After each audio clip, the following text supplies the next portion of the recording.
guys, Caroline Ferguson with Southwest Utility Solutions here. If you have seen my recent content or my team's recent content on the Southwest Utility Solutions platforms across the board, and if you're not following us, you definitely need to tune in. We are constantly posting relevant industry information and billing information that you should be aware of, especially stuff having to do with green lending programs through Fannie Mae. We will definitely keep you updated. Oh, by the way, as a side note, if you were a part of a Fannie Mae green lending program in 2018, anywhere from 2018 to the current 2019, your expectation in utility savings that you had to justify to your lender was 25%. Just a heads up, going forward, that expectation is now 30%. You no longer can skirt by with 25% being proven in reduction of utility consumption. You have to prove 30% now. That kind of information is information that we push out constantly. So please check in with us. We're on Facebook, LinkedIn, Instagram, on our website. There's blog information. We host a podcast. Check us out and tune in and educate yourself constantly. I have been doing free utility billing audits for multifamily leaders that are acquiring new multifamily communities within our industry. And I wanted to share the results of one of the utility billing audits that I conducted for a friend of mine in San Antonio who has 184 units built. It's an older property. I don't want to misquote the actual date, but pre-1980s, it's older. Definitely B- Class C kind of community, but very well maintained.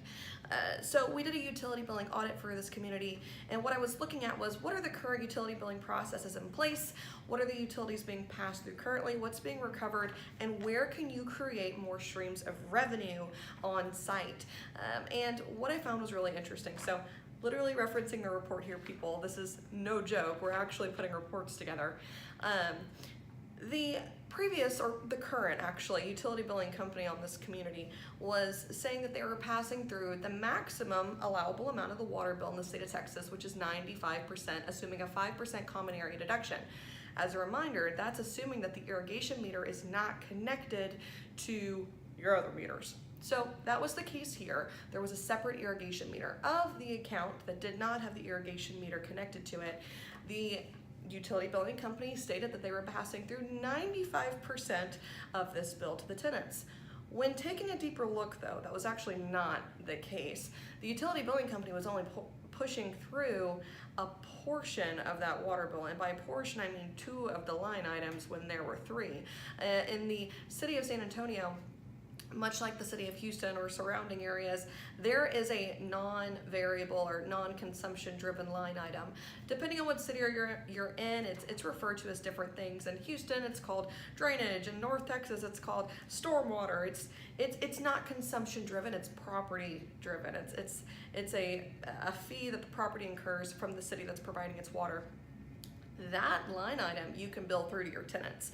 There is nothing in the rules that state you're not allowed to bill that through. So the 95% that this previous utility billing company was stating that they were billing through did not include the stormwater line item, which, first things first, that's revenue that you can be collecting by billing it through to your tenants if you are conducting a RUBS program on site. So that was the first thing.